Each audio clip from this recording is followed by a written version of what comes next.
রোজ রোজ একই স্বাদের মাংস খেতে কিন্তু আর ভালো লাগে না, তাই এই চিকেনের রেসিপিটা করেছি। ধনেপাতা চিকেন। প্রথমেই সাদা তেলে পেঁয়াজগুলো ভালো করে ভেজে নিতে হবে। একটু হালকা লাল হয়ে গেলেই তার মধ্যে আদা রসুন বাটা দিয়ে দিতে হবে। আর এখানে দেখছো চিকেনটা ম্যারিনেট করে রেখেছি ধনেপাতা, কাঁচা লঙ্কা, সাথে সাদা তেল, একটু নুন দিয়ে ভালো করে ম্যারিনেট করে রেখেছিলাম প্রায় 2 ঘন্টার মতো। তারপর ওই ম্যারিনেট করা চিকেনটা দিয়ে দিলাম পেঁয়াজের ওপর। তারপর বেসিক মশলা ধনে গুঁড়ো, জিরে গুঁড়ো, পরিমাণ মতো নুন, স্বাদ মতো একটু চিনি দিয়ে ভালো করে কষিয়ে নিতে হবে। এই দেখো আমার ধনিয়া পাতা চিকেন একদম রেডি।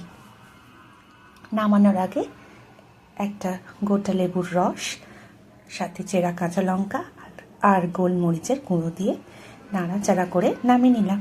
ব্যাস, আমার ধনেপাতা চিকেন একদম রেডি।